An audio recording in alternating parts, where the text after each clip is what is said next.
আমি আল্লাহর কসম করে বলছি আপনার তেলাওয়াতটি অশুদ্ধ, আপনার তেলাওয়াতটি শুদ্ধ নয়, সহি নয় যদি এই হরফের পার্থক্যগুলো না জানেন। অধিকাংশ লোক এই হরফের পার্থক্য না জানার কারণে অশুদ্ধ তেলাওয়াত করে থাকে এবং এই অশুদ্ধ তেলাওয়াত দিয়ে নামাজ পড়লে নামাজ ভঙ্গ হয়ে যায়, সে বুঝতেও পারে না। তো এখানে একটি করে কোড রয়েছে, দুইটি করে হরফ রয়েছে, এখানে পার্থক্য শিখাবো, পার্থক্য বুঝতে পারবেন। পুরো ভিডিওটি দেখবেন আর ভিডিওতে লাইক দিবেন আর সাবস্ক্রাইব করবেন পরবর্তী ভিডিও পাওয়ার জন্য। কোরআন শরীফ সহিশুদ্ধ করা পড়ার জন্য 30টি পর্ব আপলোড করছি, এর ভিতরে আজকে হচ্ছে 6 নম্বর পর্ব এবং এই 6 নম্বর পর্বে রয়েছে হরফের পার্থক্য। এই হরফের পার্থক্য জানলেই আপনি সহিশুদ্ধ করে কোরআন তেলাওয়াত করতে পারবেন। দেখুন এখানে সূরা ফাতিহার ওখানে অধিকাংশ লোক এই ছোট হা এনে উচ্চারণ করে, এটিও হা এটিও হা, উভয়টাই বাংলার অক্ষর হ দাঁড়ায়, হ থাকে, হ রয়েছে, কিন্তু এই হাটি হলকের মাঝখান থেকে হা আর এটি হচ্ছে হা, হা হা, আর অধিকাংশ লোক হা হা দুইটাকে হা হা বলে। এই হাটি সূরা ফাতিহার ওখানে আলহামদু রয়েছে, অধিকাংশ লোক এটিকে এনে আলহামদু বলে, যার কারণে অর্থ চেঞ্জ হয়ে যায়, নামাজ ভেঙে যায়। আশা করি বুঝতে পেরেছেন। তাহলে পার্থক্য অবশ্যই শিখতে হবে। হা হা, হে হি, হে হি, হু হু, হু হু, এভাবে অবশ্যই পার্থক্য করতে হবে। এরপর দেখুন ত তা একই জায়গা থেকে উচ্চারণ, ত এবং তা একই জায়গা থেকে উচ্চারণ, জিহ্বার আগার সামনের দুইটি দাঁতের গোড়া। পার্থক্যটা হচ্ছে তটা মুখ গোলাকার হবে একটু হালকা আর তাটা মুখ ওসার হবে। যেমন ত তা, ত তা, তি তি, তু তু। আশা করি বুঝতে পেরেছেন।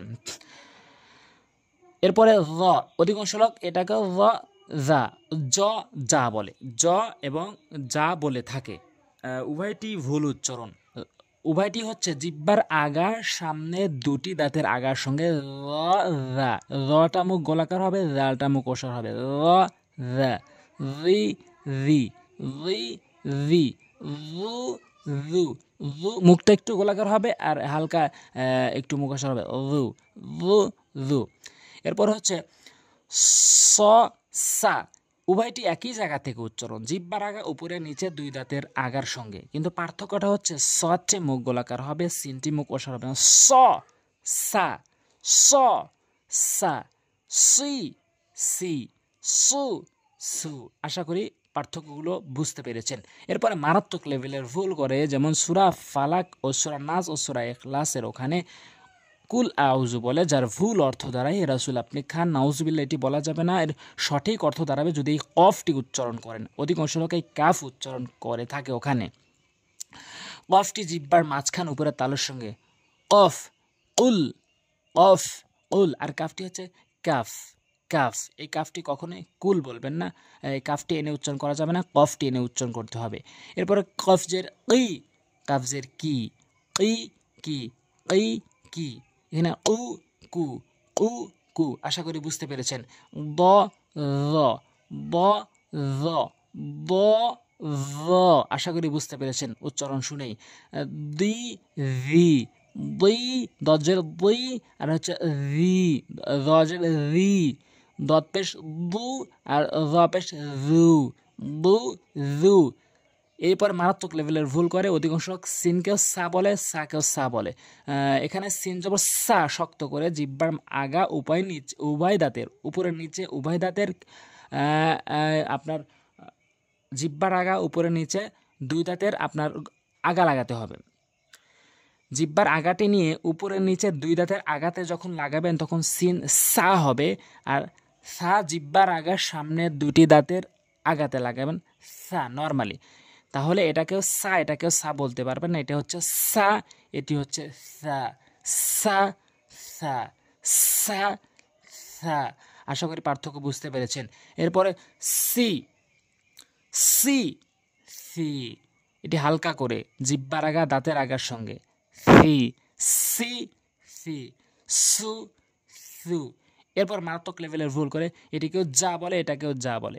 তো বলতে হবে যা ঝা, ঝা, এভাবে উচ্চারণ করবেন, যা ঝা, জি ঝি, জি ঝি, জু ঝু, জু, ঝু। আশা করি বুঝতে পেরেছেন। এরপরে দেখুন, এটি হচ্ছে অধিকাংশ লোক এটাকেও আ বলে, এটাকেও আ বলে। সূরা ফাতিহার ওখানে আলহামদুলিল্লাহ রাব্বিল আলামিন বলে, যারা আলামিন বলেন তাদের নামাজ হবে না, এই হামজা আনলে নামাজ হবে না, আইন উচ্চারণ করতে হবে আলামিন, তাহলে সঠিক অর্থ দাঁড়াবে নামাজ হবে। আ, আ, ই, আই, উ, উ। তারপরে আ, ইয়া, ইয়াটা কিন্তু জিহ্বার মাঝখান উপরে তালুর সঙ্গে। আ, এটি আর হামজাটি হলকের শুরু থেকে। আ, ইয়া, ই, ই। তারপরে উ, ইউ, উ, ইউ। ওয়া মুখের খালি জায়গা হতে, ওয়া, বা। ওয়াওটি হচ্ছে মুখের খালি জায়গা হতে, আর বাটি হচ্ছে দুই ঠোঁটের ভেজা অংশ মিলিয়ে, বা। ওয়া, বা। ভি, বি, ভি, ভি, বি। ভু, বু, ভু, বু। আশা করি বুঝতে পেরেছেন। এরপরে আ, ইয়া, আ, ইয়া, আই, ই, আই, ই, উ, চাপ দিয়ে, ইউ, উ। এরপর দেখুন, মারাত্মক লেভেলের ভুল করলে এখানেও এটাকেও যা বলে, এটাকেও যা বলে, তাহলে তো হবে না, ভুল উচ্চারণ। সঠিক উচ্চারণ হচ্ছে ঝা, ঝা। এটা হচ্ছে রা, ঝা, রা। ঝি, রি, ঝু, রু, ঝু, রু। দ, দা, দ, দা। দি, দি, দি, দি। দু, দু। পার্থক্যটা কোথায়? দটি জিহ্বার গোড়া উপরে মাড়ির সঙ্গে লাগাবেন, দু। এটি হচ্ছে দালটা জিহ্বার আগা, সামনে দুই দাঁতের গোড়া, দু, দু, দু।